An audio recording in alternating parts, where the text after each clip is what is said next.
You ever look at one of those massive, globe-spanning companies and just kind of wonder, what do they actually do? One minute they're in oil, the next they're in your phone. Well, today, we're going to peel back the layers on that exact problem. Turns out, there's a simple tool that lets anyone look right under the hood of these corporate giants to see what really makes them tick.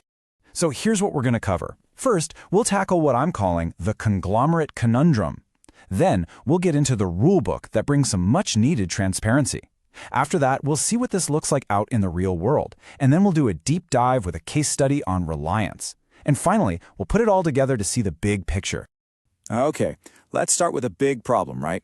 How in the world do you get a handle on a company that's basically a collection of a dozen different businesses all mashed into one? I mean, just look at this. This gives you a sense of the mind-boggling scale we're dealing with. This is the Jamnagar refinery, one of the biggest on the entire planet. And it's all part of one company, Reliance Industries. But as huge as this is, it's just one piece of a much, much bigger puzzle. And that really gets to the heart of it, doesn't it? If you're an investor, an analyst, or heck, even just a curious citizen, how do you figure out what's going on? How can you tell if a company that's in both heavy industry and high tech is actually doing well? Which part is growing? Which part is struggling? It's almost impossible to tell from the outside. And we're not just talking about two different things here. You've got the massive industrial core of oil and chemicals, then you've got a gigantic retail business, a world-class digital services platform, a media and entertainment empire, and traditional oil and gas. They're all completely different worlds, but they all flow into one single company. So, what's the solution? Well, thankfully, there's a rule book designed for this exact problem. It's an accounting standard, and stay with me here, it's not as boring as it sounds, called Ind AS 108. And its whole job is to force these big companies to break themselves down into operating segments. Now, don't let the jargon scare you off. An operating segment is really just a fancy way of saying it's a distinct part of the company that brings in its own money, has its own expenses, and is important enough that the CEO is keeping a close eye on it. Think of it like a separate mini-business inside the giant corporation. So how do they decide which mini businesses to tell us about? It's basically a three-step process. First, they look at how they're already organized internally.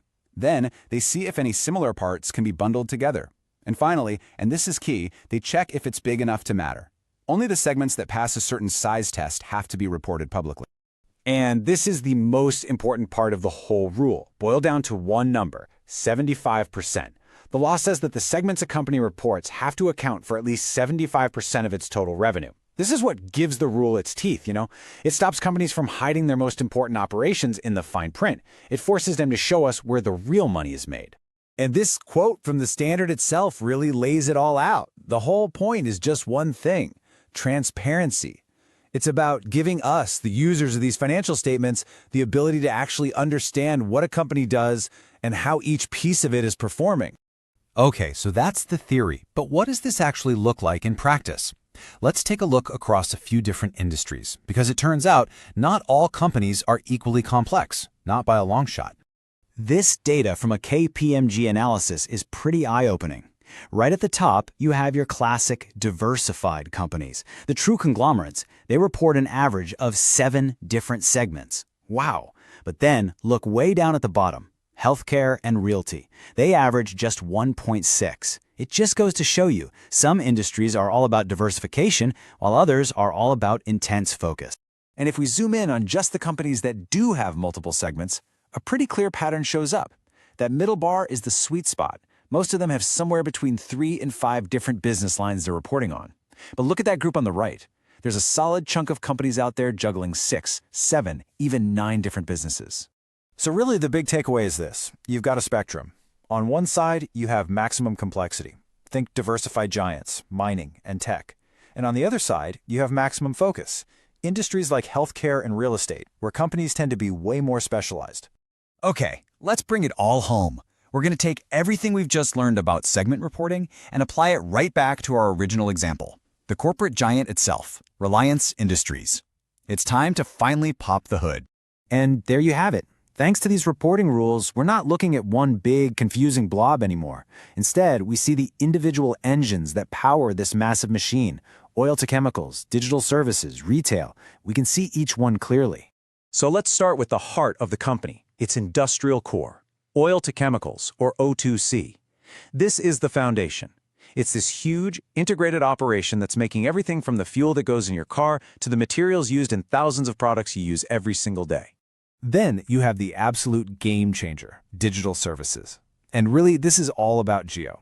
It's not just another phone company. It's a tech platform that has completely transformed India's digital world. I mean, the scale is just staggering. Over 488 million subscribers and the largest 5G network anywhere outside of China.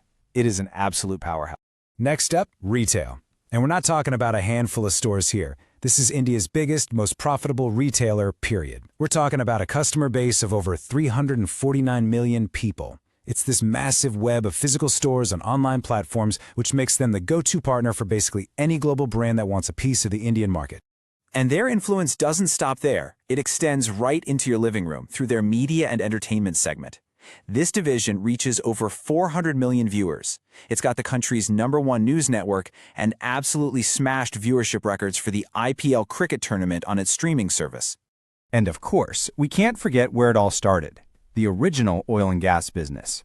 This segment is all about exploration and production, and it operates in some really critical deep water areas that play a huge role in India's overall energy security.